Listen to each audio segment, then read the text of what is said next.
Welcome to Ask Dr. Mia, Answers on Dementia Caregiving. I am your pocket geriatrician and memory specialist.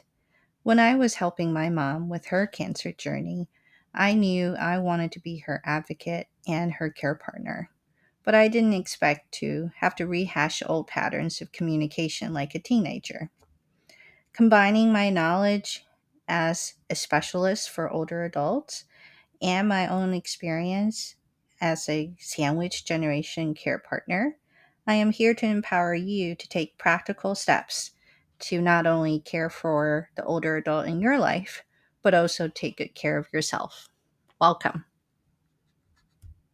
Today, we're going to dive a little bit deeper into a series of studies that I have mentioned before in previous episodes called the finger study or pointer study. This is actually a worldwide series of studies that have been studied in Europe, in China, India, Australia, um, the United States, US pointer, Latin America, and originally it is called fingers because the F standard for Finland, where was originally the investigators are from. But this is spanning 71 countries and 90 different teams, rolling over 20,000 participants to do what's called a multi-domain non-pharmacologic or no medication-based risk modification for preventing Alzheimer's disease and related dementia. The Alzheimer's Association is a major funder for worldwide fingers. And the pointer study was the United States version of this multi-component behavioral changes that we can all implement. So the US pointer recipe was a combination of physical exercise, health monitoring, nutrition, and cognitive exercise. And I will break down each of this in detail after we talk about the key takeaway. So the study for Pointer enrolled over 2,000 participants around the United States and randomized them into two groups. The groups really only differed in terms of how much brain health coaching someone did and how frequent the meetings were with other people within the study.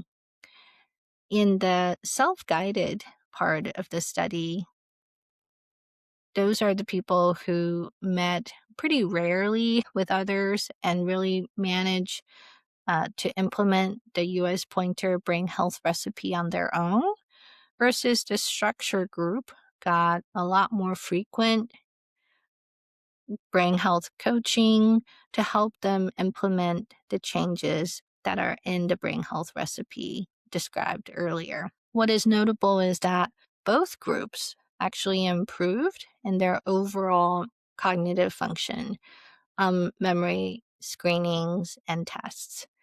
But the structure group did better compared to the self-guided group. And this was translated to about 1 to 2 years younger in terms of having more resilience against memory changes.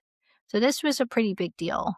Even in anti-amyloid drugs that remove the amyloid plaques, those drugs do not make your memory better. They only prevent the decline of changes that have already started to happen.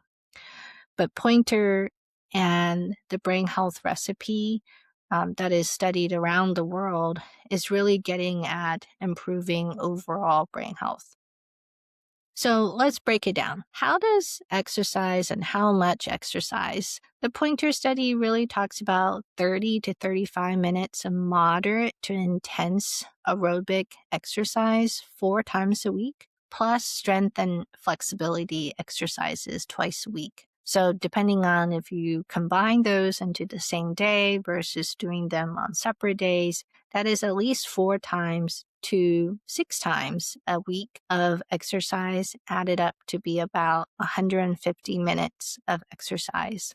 This is probably the right dose of exercise that we have seen in other studies looking at heart health. We know from the American Heart Association, Americans do not uh, reach 150 minutes of moderate exercise. And it doesn't matter what type of exercise, but the aerobic word means that people are having trouble with speaking because their breath is heavy and their heart is pumping and they may be sweating.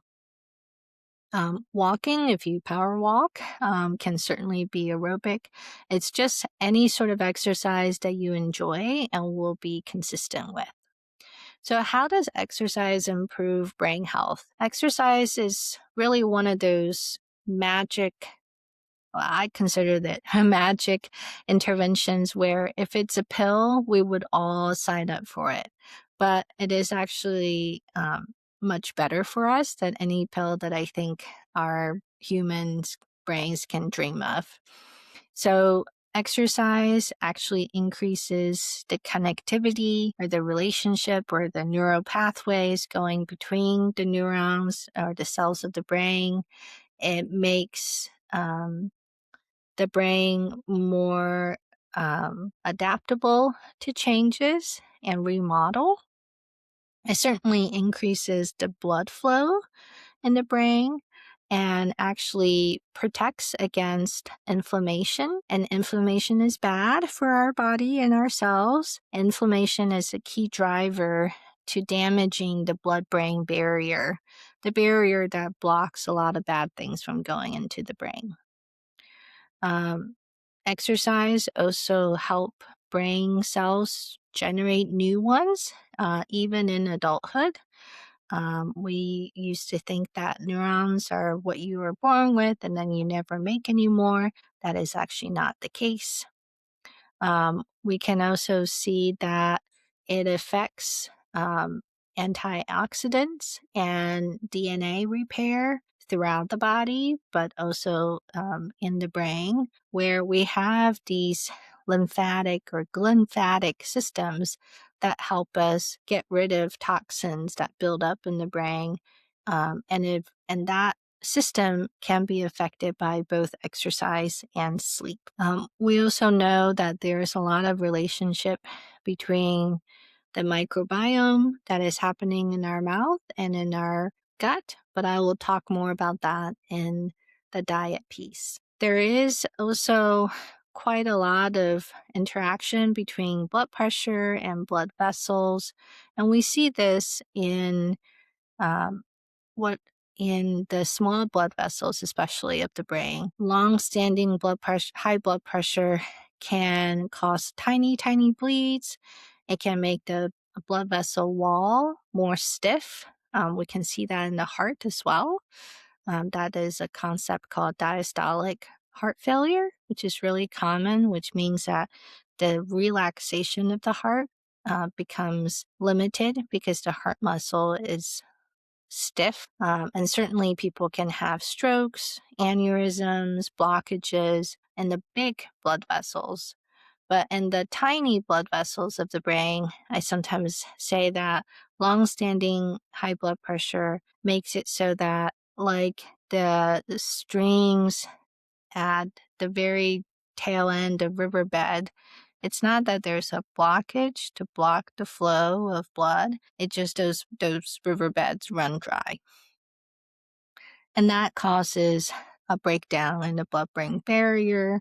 And there's a very complicated set of reactions that happen that really causes inflammation as well. And this brain, blood vessel, immune function um, interaction is what drives a lot of not just Alzheimer's disease, but you can also see it in COVID as well, where COVID infections really drives up the inflammation in people who are at risk for having changes to their memory from perhaps their underlying genetic risk factors or other vascular risk factors. So how does eating a Mediterranean diet affect our health? The Mind diet, which is the Mediterranean and DASH diet, emphasizes dark leafy greens, berries, nuts, whole grains, olive oil, and fish, and really limits sugar and unhealthy fats.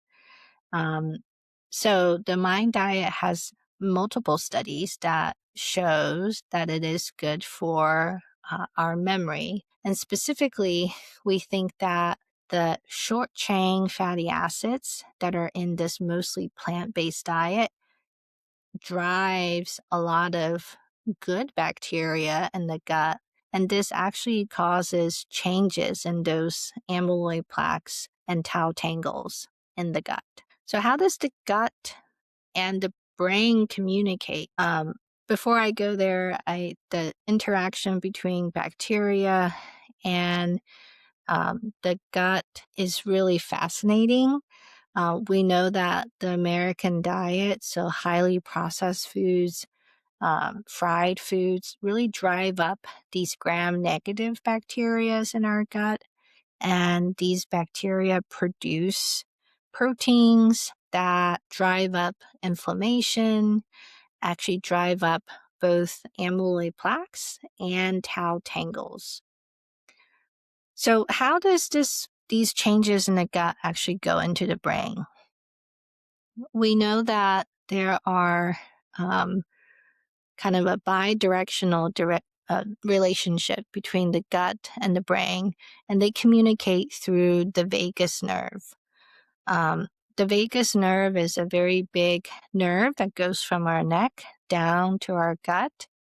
The vagus nerve tells the brain when we sense that we have eaten, and nutrition and acid and the microbiomes in the gut. And the brain also tells through the vagus nerve, how fast to move the gut. Immune functions, secreting all the proteins that we need to digest the food. We know in people who are ApoE4 carriers, they actually have more buildup of these amyloid plaques and tau tangles, but the tau actually first appear in the gut and then go up to the brain.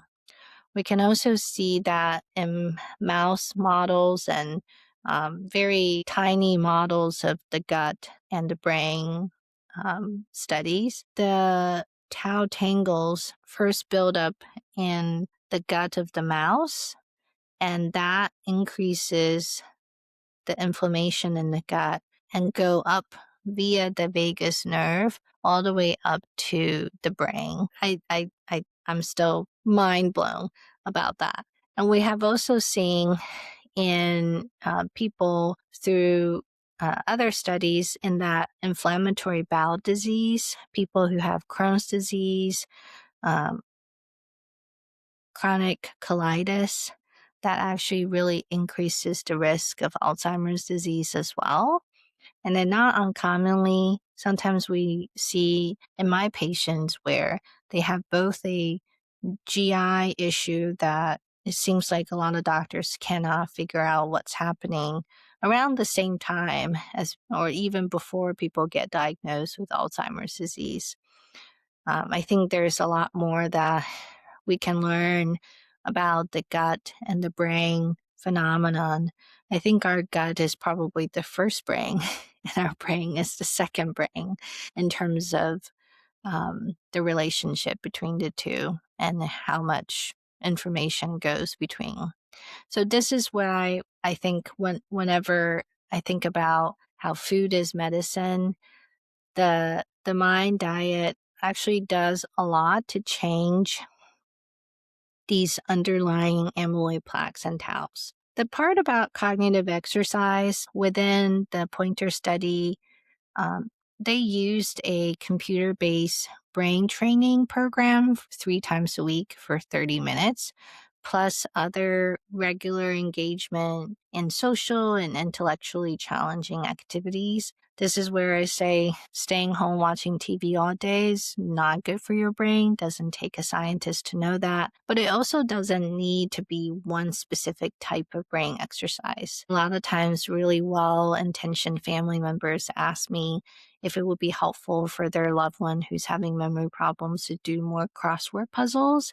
And like to say that please don't force someone who don't enjoy doing crossword puzzles to do crossword puzzles, myself included. I've never liked crossword puzzles. Doing them would just make me more frustrated. Word search, however, on the other hand, I can do, but only if it's something that they would enjoy. And then the health monitoring, these are regular check-ins in terms of blood pressure, weight, cholesterol, diabetes, the common things that we all need to do to monitor for not only brain health, but also heart health. So I hope that you have enjoyed today's talk and diving deeper into the pointer and the finger study results. I hope you feel empowered that a lot of these things are within our power to do, particularly if you're someone who's worried about your own risk of developing Alzheimer's disease and Alzheimer's dementia and other related diseases. We may say that we don't have time, but I think what we really prioritize is what we can find the time to do. And there's no perfect, perfection is overrated. Consistency is what's most helpful. I know with my personal snow in the past couple of weeks, that has really interrupted my usual exercise routine, but we can all get back to it, even if there are periods when we're not doing as much healthy habits as we want to. So hang in there, and thank you for listening. Thank you so much for listening to this episode. Please click the follow button on your favorite podcast platform. Please remember that this is educational content and that do talk to your own doctor if you have specific questions. Original music by Grant Willis. And the podcast is edited by Builder Librarian. And finally, please repeat after me. By taking care of myself, I can better care for the older adult in my life.